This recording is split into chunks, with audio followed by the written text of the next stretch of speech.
नमस्कार मित्रो. आज आपण MA Marathi semester 1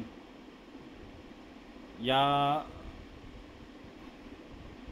semester 1मधील MA मराठीमधील समीक्षा सिद्धांत या पेपरमधला घटक 1A साहित्य समीक्षेची व्याप्ती या घटकाचे आज आपण चर्चा करणार आहोत, आढावा घेणार आहोत. मागील घटकामध्ये आपण समीक्षेची व्याख्या, संकल्पना, स्वरूप पाहिलं होतं. समीक्षा सिद्धांताची व्याख्या, साहित्य समीक्षा म्हणजे काय, त्याची व्याख्या वगैरे आपण पाहिलं होतं. आज आपण साहित्य समीक्षेची व्याप्ती काय आहे हे आपण पाहणार आहोत. ओके, तर आपण समजून घेतलं की साहित्य समीक्षा म्हणजे नेमकं काय, समीक्षेचे उद्दिष्ट काय आहेत, संकल्पना काय आहेत, कोणत्या धातूपासून बनलेलं आहे. सम अधिक इक्षा म्हणजे समीक्षा होय. सखोल साहित्याचं सखोल निरीक्षण करणे, चारी बाजूने त्याची चिकित्सा करणे म्हणजे समीक्षा होय. समीक्षा ही वाचक आणि साहित्य यांमधील दुवा आहे. लेखकाला मार्गदर्शन करते, तसंच वाचकाला साहित्याबद्दल आवड निर्माण करते. तसेच समीक्षा करण्यासाठी समीक्षकामध्ये कोणते कोणते गुण असाव्यात ते पाहिलं आपण. समीक्षेची कोणत्या टप्प्यांमध्ये समीक्षा केली जाते, त्याचे टप्पे कोणते आहेत, त्याची प्रक्रिया काय आहे समीक्षेची ते पाहिलं आपण.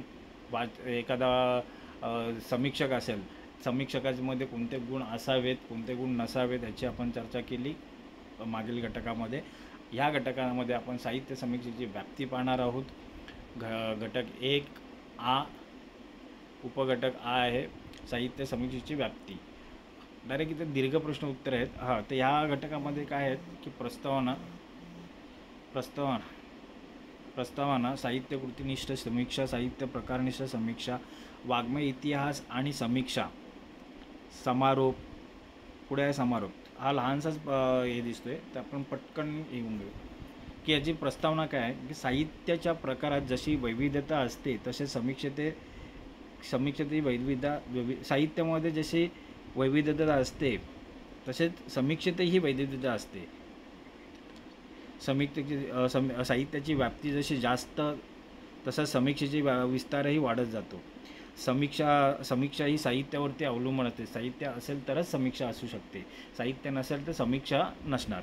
ओके, समीक्षेची प्रक्रिया आस्वादकापासून सुरू होऊन ते मूल्यमापनापर्यंत जाते. साहित्यकृती अनेक अंगांनी समजून घेणे, तिची दुसऱ्या कलाकृतीशी तुलना करणे, तिचे विश्लेषण करणे, तिच्या वैशिष्ट्यांची चर्चा करणे, अशा अनेक बाबी समीक्षेत घडत असतात. लेखक आणि लेखकांनी लिहिलेल्या साहित्य प्रकाराचे मूल्यमापन करण्याचे कार्य समीक्षा करीत असते. लेखक आणि त्याच्या साहित्याची दुसऱ्या लेखकाच्या साहित्याची तुलना करणे, त्या लेखकाच्या समकालीन तसेच मागच्या पुढच्या काळातील साहित्यकृतीपर्यंत वेगवेगळ्या लेखकांच्या वेगवेगळ्या साहित्यकृतीच्या विचारांतून भिन्न साहित्य प्रकारांपर्यंत अशा अनेक साहित्य प्रकारांच्या मूल्यमापनातून साहित्याच्या इतिहासापर्यंत समीक्षेची व्याप्ती वाढताना दिसते. तसेच साहित्याची समीक्षा ही अनेक पदरी असते. साहित्य आणि समीक्षेचा परस्पर संबंध हा निरनिराळा आणि अनेक प्रकारचा असतो. साहित्यविषयक लिहिलेल्या कोणत्याही लेखनाचा तिच्यात समावेश होतो. साहित्याचे स्वरूप, कार्य, तत्त्वचर्चा, साहित्यातील आविष्कार पद्धती, जीवनाविषयी चिंतन, एखाद्या लेखकाचा कालखंड, त्याच्या साहित्य प्रकाराचा अभ्यास, कलाकृतींचे परीक्षण या गोष्टींचा अंतर्भाव समीक्षेच्या व्याप्तीत होतो. तसेच एखाद्या कलाकृतीचा काळ, तिचे सामाजिक सांस्कृतिक योगदान शोधणे, लेखकाच्या लेखनाच्या काळाच्या दृष्टीने आणि सर्व प्रकारांनी तात्विक चिकित्सा करणे, साहित्यकृतीनिष्ठ समीक्षा करणे, साहित्य प्रकारनिष्ठ समीक्षा करणे, वाङ्मय इतिहास आणि समीक्षा, वाङ्मयीन आणि जीवनमूल्यांचा परस्पर संबंध तपासणे. समीक्षाशास्त्र एक स्वतंत्र ज्ञानशाखा आहे. या दृष्टीने समीक्षेचा अभ्यास करणे या इतर बाबींनी समीक्षा व्याप्त झालेली दिसते.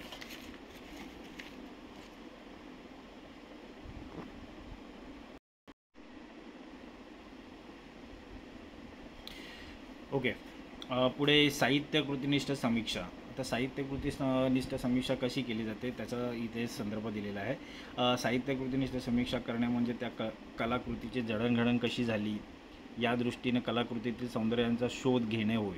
ओके, या कलाकृतीतील घटकावयाचा घटक अवयवाचा शोध घेणे, त्या कलाकृतीतील मूल्यस्रोतांचा शोध घेऊन त्यातील तत्त्वांचा विचार करावा लागतो. कलाकृतीतील वेगळेपणा आणि सामर्थ्याची जाणीव करून घेणे, कलाकृतीतील नाविन्यता, आशय व अभिव्यक्ती यातील शब्दरचना, त्या कलाकृतीतील शैलींचा कार्यकारण भाव शोधणे महत्त्वाचे असते. साहित्यकृती ही शब्दांची रचना असली तरी कलाकृतीच्या मूल्यात्मक शोध घेऊन साहित्यकृतीनिष्ठ समीक्षा साहित्यकृतीचे नवे विवेचन करते. साहित्यकृतीनिष्ठ समीक्षा करताना त्या कलाकृतीतील मूल्याधिष्ठित तत्त्वे कधीच संपत नाहीत याची जाणीव समीक्षकांना असावी लागते. साहित्यनिष्ठ समीक्षा करताना साहित्यकृतींना वेगवेगळ्या प्रकारचे नवे मूल्यात्मक स्थान मिळवून देण्याचे कार्य समीक्षा करत असते. तसेच साहित्यकृतीतील आशयातून आविष्कार अभिव्यक्त झालेला असतो. साहित्यकृतीची प्रकृती, मूल्यात्मकता, चर्चा, चिकित्सा साहित्यकृतीनिष्ठ समीक्षेत अपेक्षित असते. तसेच साहित्यकृतीनिष्ठ समीक्षा ही साहित्यकृतीला वेगवेगळ्या अंगाने समजून घेते. या कृतीतील आशय, अभिव्यक्ती, कथानक, संवाद, वातावरण निर्मिती, घटना, प्रसंग, निवेदन, रस, अलंकार, भाषाशैली या सर्व घटकांचा एकत्रितपणातून साहित्यकृतीतील अनुभवांचे सौंदर्य कसे शब्दबद्ध झाले आहेत याचा शोध साहित्यकृतीनिष्ठ समीक्षा घेत असते. तसेच साहित्यकृती आणि काळ यांचे अतूट नाते असलेले दिसून येते. त्या काळाचे अपत्य ती साहित्यकृती असते. त्या काळाचे अपत्य ही तिची साहित्यकृती असते. त्या काळातील प्रश्न, समस्या, संदर्भ, परिस्थिती, विचारप्रवाहाचा परिणाम, त्या काळाच्या गरजा, वैशिष्ट्य, अपेक्षा यातून साहित्यकृती जन्माला आलेली असते. कलाकृतीचा आस्वाद, आकलन, मूल्यमापन करताना त्या काळातील परिस्थिती, प्रभाव आणि प्रेरणांचा शोध घेणे आवश्यक असते. याची जाणीव साहित्यकृतीनिष्ठ समीक्षेला असावी लागते. साहित्यकृती ज्या काळात परिस्थितीत जन्मते त्या काळाच्या गरजा, वैशिष्ट्य आदींनी त्या कलाकृतीला आकार प्राप्त झालेला असतो. साहित्यकृतीचा आस्वाद, आकलन आणि मूल्यमापन करताना त्या काळातील परिस्थितीचा विचार करणे आवश्यक असते. लेखकाचे जीवनचरित्र आणि लेखकाचे साहित्य यांचा जवळचा संबंध असतो. लेखकाच्या चारित्र्याचा त्याच्या साहित्यावर कळत नकळत परिणाम होत असतो. त्यातून लेखकाचे व्यक्तिमत्व, प्रकृती धर्मातून त्या कलाकृतीचा अन्वयार्थ लावणे सोपे जाते. मानवी मनाचे ज्ञान तसेच बदलत जाते, तसे साहित्याचे स्वरूपही बदलत जाते. साहित्यकृतीकडून लेखकाच्या खाजगी जीवनाकडे जाता येते, तसेच लेखकाच्या खाजगी जीवनाकडून खाजगी जीवनाकडे जाता येते. कलाकृतीतील पात्रांचे वर्तन, स्वभाव, वैशिष्ट्ये आणि विश्लेषणाची नोंद समीक्षा घेत असते. याचा विचार साहित्यकृतीनिष्ठ समीक्षामध्ये करावा लागतो. ओके. तसेच साहित्य आणि समाजांचे अतूट नाते असते. अतूट नाते असतं.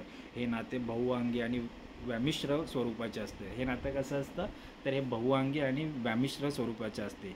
साहित्यकृतीत त्या काळाचे प्रतिबिंब पडलेले दिसून येते, म्हणून ती कलाकृती सामाजिक असते.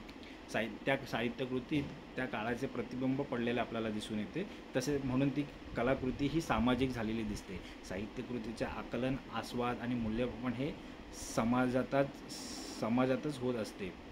मग त्या साहित्यकृतीचे आकलन, आस्वाद आणि मूल्यमापन हे समाजातच होत असते. वेगवेगळ्या काळातील प्रेरणा, प्रभाव, अभिरुची, ग्रंथप्रसार, प्रकाशन आदींचा परिणाम साहित्यकृतीवर झालेला दिसून येतो. त्या वेगवेगळ्या काळातील ज्या प्रेरणा, प्रभाव, अभिरुची, ग्रंथप्रसार, प्रकाशन आदींचा परिणाम साहित्यकृतीवर झालेला दिसून येतो. साहित्यकृतीनिष्ठ समीक्षा करताना विशिष्ट प्रादेशिक काळातील प्रेरणा, प्रवृत्ती, त्या काळातील आविष्काराची माध्यमे यांच्या मिश्रणातून साहित्य जन्माला येते. याची जाणीव साहित्यकृतीनिष्ठ समीक्षा करताना करावी लागते. साहित्यकृतीनिष्ठ समीक्षा करताना ती साहित्यकृती कोणत्या प्रकारात आणि तंत्रात मोडते याचा विचार करावा लागतो. तसेच साहित्यकृतीचे मूल्यमापन करताना तंत्रांचा प्रामुख्याने विचार करावा लागतो. साहित्याचे स्वरूप तपासताना कोणते तंत्र लेखकाने वापरले आहे, तंत्र, शैली, आशय यांचे औचित्य साधले आहे का, तंत्रांच्या आधारे प्रायोगिक ज्ञानाने कलाकृतीतील नवेपणाचे स्थूल स्वरूप समजण्यास मदत होते का, हे ध्यानात घेऊनच साहित्यकृतीची समीक्षा करणे आवश्यक ठरते. साहित्यकृतीनिष्ठ समीक्षा करताना तसंच पुढे साहित्यकृती समीक्षा करताना त्या कलाकृतीतील भाषा हा घटक महत्त्वाचा असतो. साहित्यकृतीचे माध्यम हे भाषा असते. साहित्यकृतीनिष्ठ समीक्षा करताना त्या कलाकृतीतील भाषाशैली, त्यातून निर्माण होणारे सौंदर्य उलगडून दाखवावे लागते. या सौंदर्याचे स्पष्टीकरण करून सौंदर्य अधोरेखित करावे लागते. तसेच कलाकृतीतील आशय, अभिव्यक्ती, काळ, परिस्थिती, लेखकाचे चरित्र, भाषाशैली यांची सुसंगती कशी साधली आहे हे पाहावे लागते. साहित्यकृतीनिष्ठ समीक्षा कलाकृतीच्या सर्व अंगांना स्पर्श करून कलाकृतीचे अनन्यसाधारणत्व निश्चित करीत असते. साहित्यकृतीनिष्ठ समीक्षा करताना कलाकृतीला नवा अन्वयार्थ देऊन तिचे वेगळेपण विशेष करणे हे साहित्यकृतीनिष्ठ समीक्षेचे काम असते. तर मित्रांनो, आपण साहित्यकृतीनिष्ठ समीक्षा म्हणजे काय पाहिलं. ओके, साहित्यकृती समीक्षामध्ये काय काय येतं ते पाहिलं आपण. पुढे आहे साहित्य प्रकारनिष्ठ समीक्षा. एक घटक होता साहित्यकृतीनिष्ठ समीक्षा आणि एक आहे प्रकारनिष्ठ समीक्षा. तर या साहित्य प्रकारनिष्ठ समीक्षेमध्ये काय काय आहे ते पाहूया आपण. प्राचीन साहित्यशास्त्रात सर्व साहित्य प्रकाराला काव्य अशी संज्ञा वापरली जात होती. तसेच महाकाव्य, खंडकाव्य, स्फुटकाव्य आणि नाटक हे साहित्य प्रकार संस्कृतीमध्ये रूढ होते. कादंबरी, कथा हे साहित्य प्रकार आधुनिक काळात इंग्रजी साहित्याच्या प्रभावातून जन्माला आलेले दिसून येतात. प्राचीन संस्कृतीत साहित्य अलंकार, ध्वनी, रस, औचित्य, वक्रोक्तीच्या अंगाने साहित्याचा विचार झालेला दिसून येतो. मराठी साहित्याची सुरुवात ही पाद्यात्मक तशीच मौखिक स्वरूपाची होती. 12व्या शतकात वेगवेगळे संप्रदाय उदयाला आले होते. त्यात आध्यात्मिक, बोधवाद, नीतिवाद, प्रचार, उद्बोधन ह्या दृष्टीने विचार केलेला दिसून येतो. साहित्याच्या घटकाचा, आकृतिबंधाचा विचार आणि तिच्या जडणघडणीचा विचार साधारणतः 1920 नंतरच झालेला दिसून येतो. काळानुरूप अनेक देशांतील साहित्याचा संपर्क मराठी साहित्याला झालेला आणि त्यातून मराठी साहित्य प्रकाराचा विस्तार वाढून लागलेला दिसून येतो. कविता हा साहित्य प्रकार घेतला तरी सॉनेट, हायकू हे काव्यप्रकार मराठी साहित्य पाश्चात्य साहित्यातून आलेले दिसून येतात. रचनेच्या दृष्टीने अभंग, भारूड, ओवी, गझल, सॉनेट, हायकू, चारोळी आदी प्रकार कवितेचेच पडतात. त्या आशयाच्या अनुषंगाने दलित, ग्रामीण, आदिवासी, स्त्रीवादी, मार्क्सवादी, जनवादी, मुस्लिम असे कवितेचे उपप्रकार झालेले दिसून येतात. नाटक हा एक मुख्य साहित्य प्रकार घेतला तरी एकांकिका, पदनाट्य, दीर्घांक, एकपात्री प्रयोग, नाट्यछटा असे रचनेच्या दृष्टीने उपप्रकार पाहावयास मिळतात.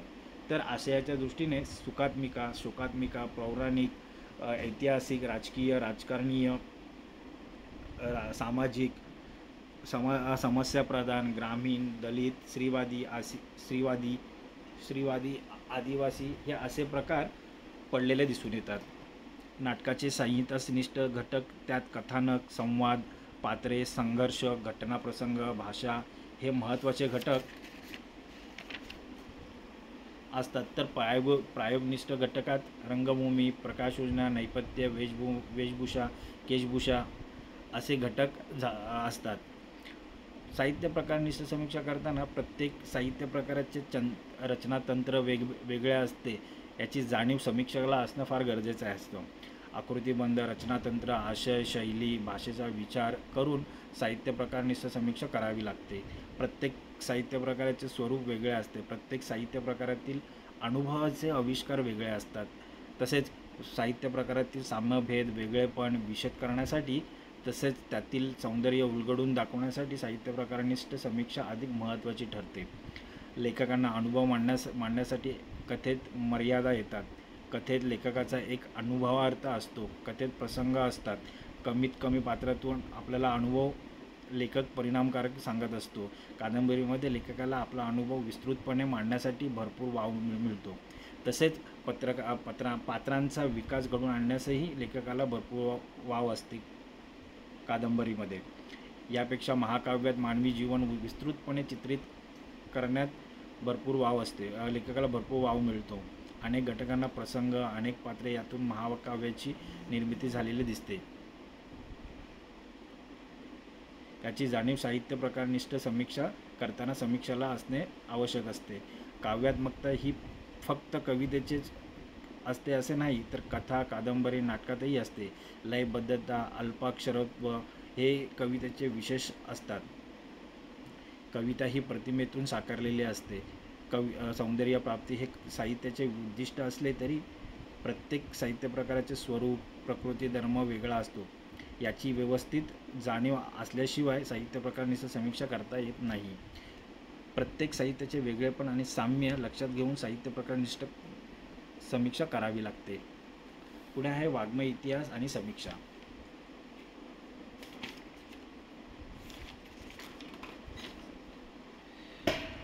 ओके, वाङ्मय इतिहास आणि समीक्षा. ओके, साहित्य जितके विस्तृत तितकी समीक्षा विस्तृत असते. साहित्य जितके विस्तृत तितके समीक्षा विस्तृत असते. मानवी जीवन अंगाला साहित्य जसे स्पर्श करते तशी समीक्षाही करते. काळानुरूप समाज जसा बदलतो तसं साहित्यही बदलते. ऐतिहासिक पद्धतीने साहित्याभ्यास करताना अभ्यासाच्या सोयीसाठी वेगवेगळ्या कालखंड पाडून साहित्याचा अभ्यास केला जातो. प्रत्येक कालखंडातील साहित्य आणि साहित्याच्या प्रकारानुसार वर्गीकरण करून अभ्यास केला जातो. कोणत्या कालखंडात कोणत्या लेखकाच्या साहित्याचे काय वेगळेपण आहे हे समीक्षकांनी अधोरेखित केलेले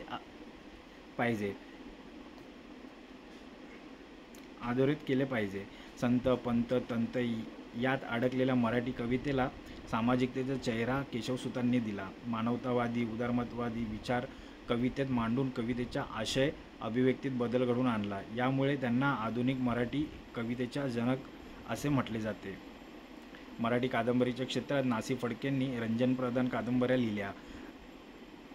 समाजातील वास्तव्य चित्रित करण्यापेक्षा कपोलकल्पित कादंबरी लेखन करून कलावादाचा पुरस्कार केला. वि. स. खांडेकरांनी बोधवादी कादंबरीकरी लेखन केले. त्यांच्या कंसवध कादंबरीवर गांधीवादाचा तर दोन ध्रुव कादंबरीवर मार्क्सवादाचा प्रभाव असलेला जाणवतो. हे दोन्ही लेखक एकाच कालखंडात साहित्य लेखन करीत असले तरी या दोन्ही लेखकांच्या कादंबरी लेखनात साम्यभेद, रचनातंत्र यांतील भाषाशैली या सर्व घटकांचा विचार करून साहित्याची समीक्षा केली पाहिजे. 1945 ते 1960 या कालखंडातील साहित्यात कोणकोणते बदल घडून आले, या कालखंडातील साहित्याचे रचनातंत्र कोणते होते, या काळातील साहित्याचे गुणविशेष कोणते आहेत याचा विचार करून समीक्षा विचार पुढे आला पाहिजे. कथेच्या आशय अभिव्यक्तीमध्ये गंगाधर गाडगिळांनी आमूलाग्र बदल घडवून आणला. त्यामुळे त्यांना नवकथेचे जनक असे म्हटले जाते. धगधगते समाज वास्तव्य त्यांनी कथेत मांडले. दुसऱ्या महायुद्धाचे मानवी जीवनावर कोणकोणते परिणाम झाले त्याचे वास्तव्य दर्शन मर्ढेकरांच्या साहित्यात पाहावयास मिळते. बासी मर्ढेकरांनी मराठी कवितेचा आशय अभिव्यक्तीत आमूलाग्र बदल घडवून आणला. त्यामुळे त्यांना नवकवितेचे जनक म्हटले जाते. त्यांच्या कवितेचे रचनातंत्र, कवितेतील प्रतिमा, गूढता, कवितेची शैली यांच्या कवितेचे सामर्थ्य आणि मर्यादा लक्षात घेऊन त्या कालखंडातील कवितेची समीक्षा केली जाते.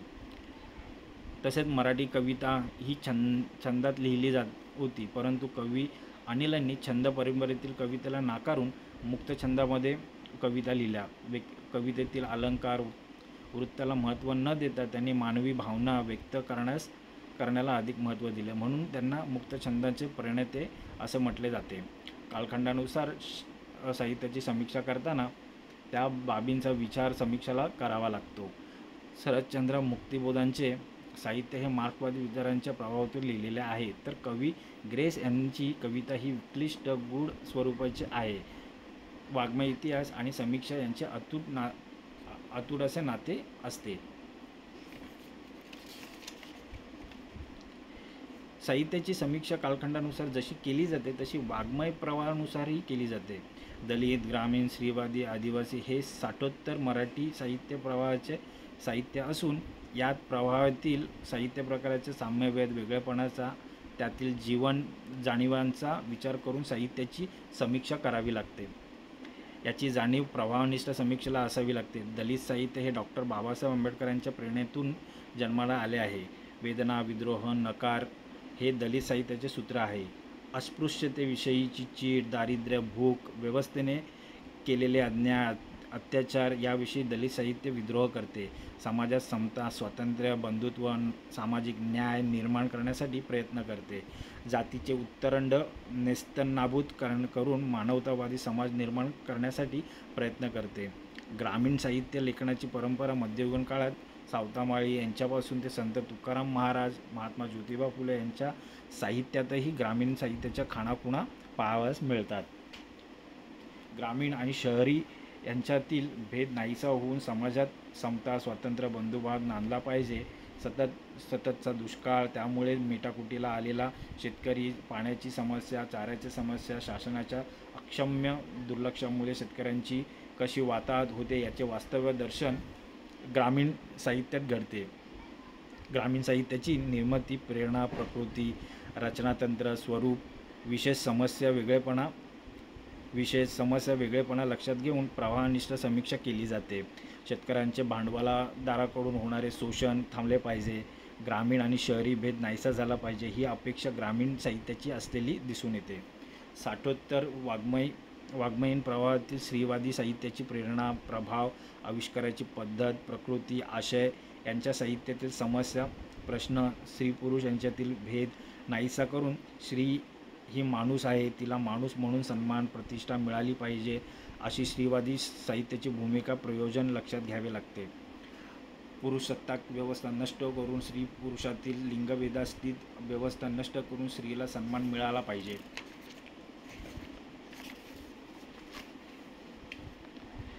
स्त्री म्हणून तिच्यावर होणारे अन्याय, अत्याचार कमी झाले ही अपेक्षा स्त्रीवादी साहित्याची आहे. ही भूमिका लक्षात घेऊन प्रवाहनिष्ठ समीक्षा केली जावी अशी अपेक्षा असते.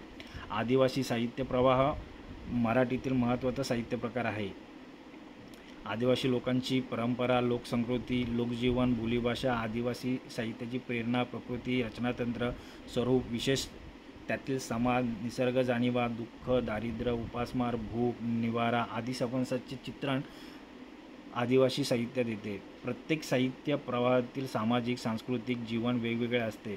त्यांची परंपरा, प्रेरणा, प्रभाव, प्रकृती, धर्म लक्षात घेऊन प्रवाहनिष्ठ समीक्षा केली जाते.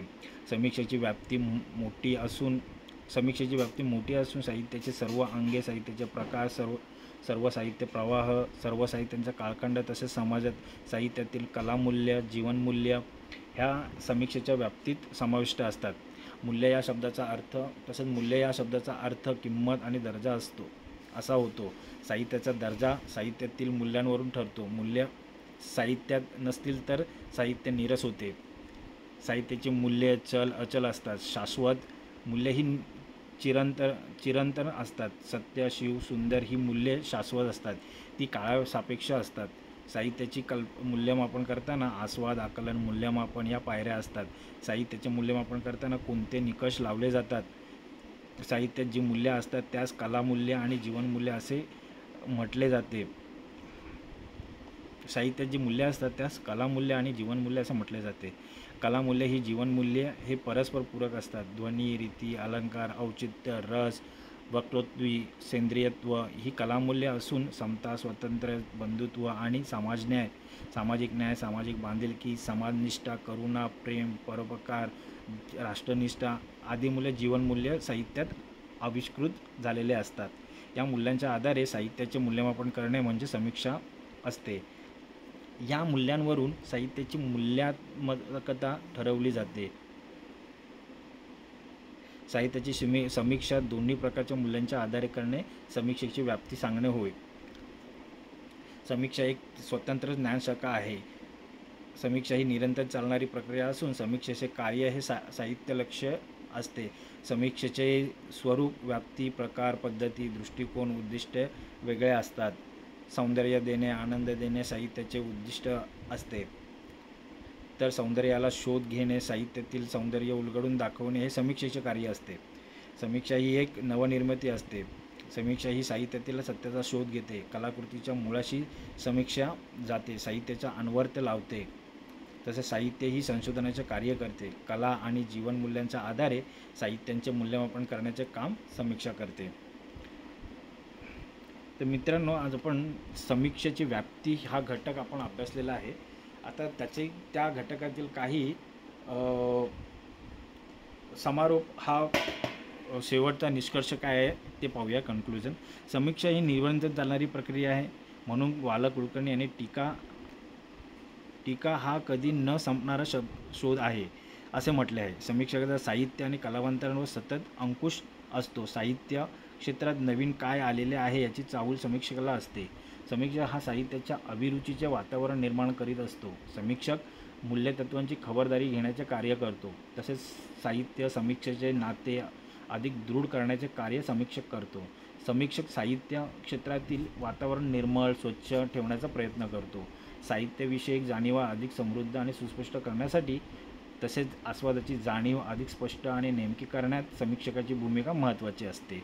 तर मित्रांनो, आज आपण साहित्याची व्याप्ती हा घटक आज आपण समजून घेतलेला आहे, त्याचा आढावा घेतलेला आहे. तर या घटकाची काही लघु उत्तरे आणि दीर्घोत्तरे प्रश्न आहेत, त्या प्रश्नांचा पण आज आपण थोडक्यात आढावा घेऊया, म्हणजे हा घटक आपल्याला चांगल्या प्रकारे समजून येईल. तर ह्या घटकामध्ये आपण पाहिलं की साहित्य कृतीनिष्ठ समीक्षा कशी केली जाते, नेमकं काय असतं, कोणत्या कोणत्या गोष्टींचा त्याच्यात विचार केलेला असतो. तसेच साहित्य प्रकार संमिश्र काय आहेत, त्या साहित्य प्रकार संमिश्रामध्ये काय काय आलेले आहेत, कोणत्या मूल्यांचा तत्त्वांचा अभ्यास केलेला आहे ते पाहिलं जातं. वाङ्मय इतिहास आणि समीक्षा हा घटक आपण पाहिलेला, हा याच्यामध्ये काय काय आलेलं ते पाहिलेलं आपण. आता आपण त्यांचा प्रश्नोत्तरी स्वरूपात त्याचा आढावा घेऊया. साहित्य समीक्षेची व्याप्ती स्पष्ट करा.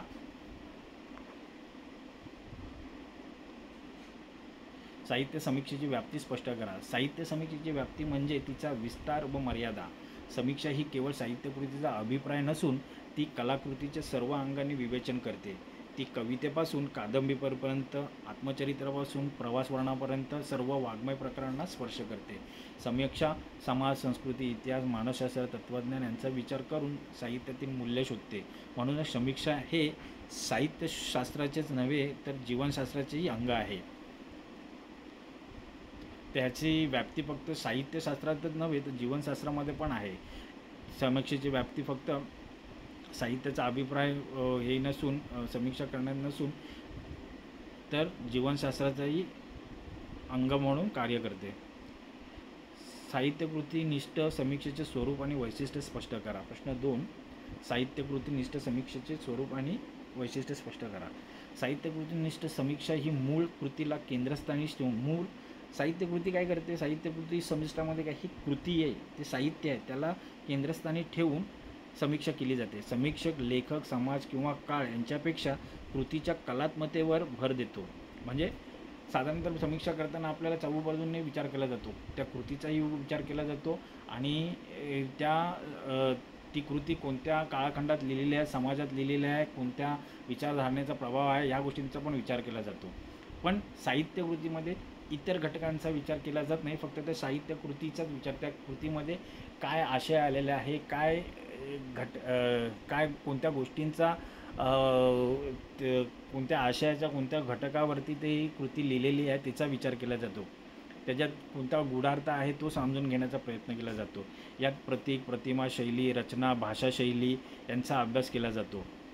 म्हणजे त्या कृतीमध्ये काय प्रतीक आलेलं, प्रतिमा, शैली, रचना, भाषा, ह्या गोष्टींचा, पात्र, या गोष्टींचा अभ्यास केला जातो.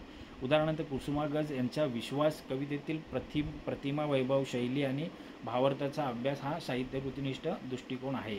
ही समीक्षा कृतीतील कलात्मक एकात्मता आणि अंतर्गत अर्थ शोधते. प्रश्न तिसरा. साहित्य प्रकारनिष्ठ समीक्षेची संकल्पना व उदाहरणांसह विवेचना करा.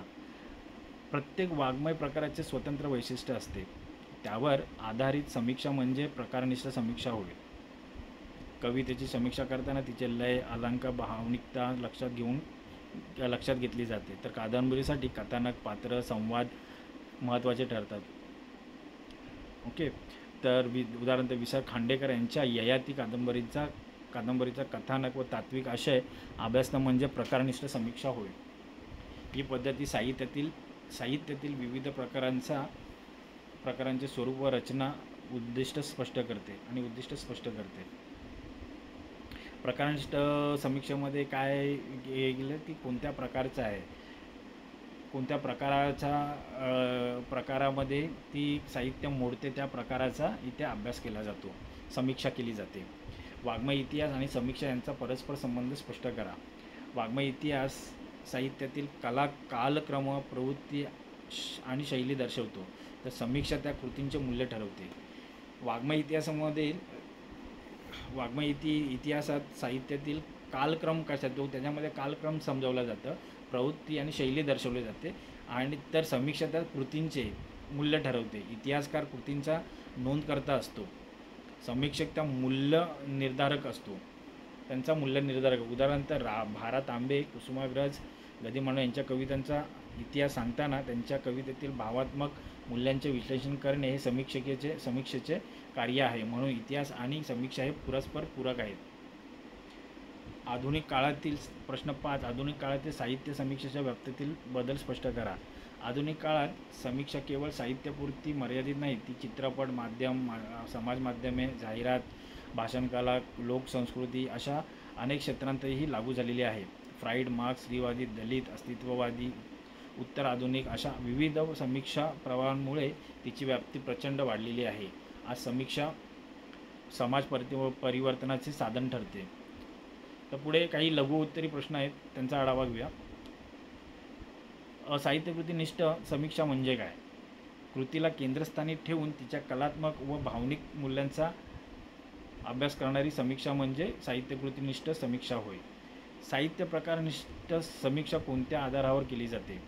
वाङ्मय प्रकारच्या वैशिष्ट्यांवर व रचनेवरती आधारित केली जाते. प्रकारनिष्ठ समीक्षा, साहित्य प्रकारनिष्ठ समीक्षा ही वाङ्मय प्रकारांच्या वैशिष्ट्यांवर व रचनेवर आधारित केली जाते. वाङ्मय इतिहासाला समीक्षा का आवश्यक आहे? कारण समीक्षा इतिहासातील कृतींचे मूल्य ठरवते व त्यांचा अर्थ स्पष्ट करते. म्हणून वाङ्मय इतिहासाला समीक्षा आवश्यक आहे. समीक्षेची व्याप्ती कोणकोणत्या क्षेत्रांपर्यंत विस्तारित झालेली आहे?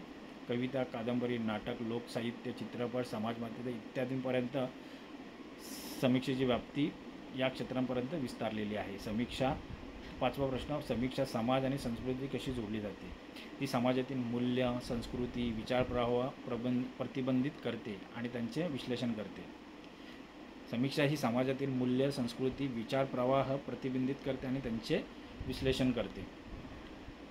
म्हणून समीक्षा समाज आणि संस्कृती जोडली जाते, अशा प्रकारे जोडली जाते. टिपा. साहित्यकृतीनिष्ठ समीक्षा मूळ कृतीवर आधारित कलात्मकतेचा प्राधान्य देणारी समीक्षा पद्धत. प्रकारनिष्ठ समीक्षा कविता, कादंबरी, नाटक अशा प्रकारांनुसार अभ्यास करणारी समीक्षा. वाङ्मय इतिहास व समीक्षा संबंध. इतिहास माहिती देतो, समीक्षा मूल्य ठरवते. इतिहास तुम्हाला फक्त माहिती, कालखंडाच्या कालाप्रमाणे माहिती देतो, तर समीक्षा त्या माहितींवरती, त्या मिळालेल्या माहितींवरती, त्या कालखंडानुसार मिळालेल्या माहितींवरती समीक्षा मूल्य ठरवते. आधुनिक समीक्षेचे व्याप्ती. स्त्रीवादी, दलित, सांस्कृतिक, भाषिक, मानसशास्त्रीय अशा नव्या शाखा निर्माण झालेल्या आहेत आधुनिक समीक्षेत. समीक्षेचे महत्त्व. साहित्यातील सौंदर्य, अर्थ व मूल्य ओळखण्याचे साधन.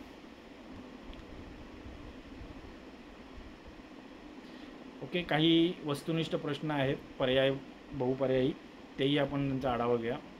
पहिला प्रश्न आहे, साहित्य समीक्षेची व्याप्ती म्हणजे काय? त्याचा पर्याय आहे व्याप्ती, विस्तार आणि व्याप्ती. याचं उत्तर. साहित्य कृतींच्या समीक्षा केंद्रस्थानी काय असते? कृती. प्रकारनिष्ठ समीक्षा कोणावर आधारित असते? वाङ्मय प्रकारावरती. पुढे वाङ्मय इतिहासाचा उद्देश काय असतो? कृतींचा काल प्रवाह सांगणे. समीक्षा कोणते कार्य करते? मूल्य निर्णय करते. साहित्यकृतीनिष्ठ समीक्षेत कोण गौण आहे मानले जाते? लेखक व समाज. प्रकारनिष्ठ समीक्षा नाटकाचे कोणते घटक महत्त्वाचे असतात? सर्व. वाङ्मय इतिहास आणि समीक्षा यांचा संबंध कसा आहे? पूरक. आधुनिक काळात समीक्षेची व्याप्ती कोणत्या क्षेत्रात पोचलेली आहे? सर्व. समाज ययाती कादंबरीवर आधारित समीक्षा कोणत्या प्रकारात मोडते? प्रकारनिष्ठ. समीक्षा कोणत्या गोष्टीचा शोध घेते? अर्थ व मूल्य. समीक्षा शास्त्रीय कला दोन्ही.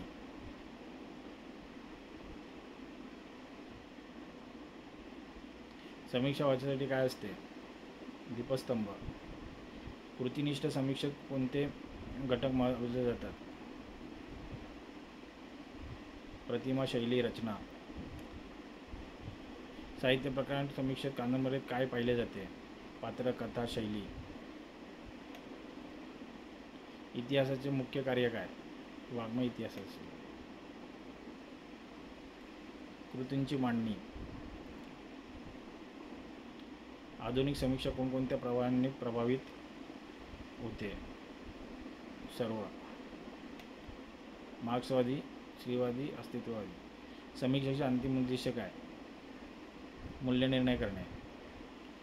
समीक्षा कोणत्या साहित्याशी काय नातं ठेवते? जिवंत नातं ठेवते.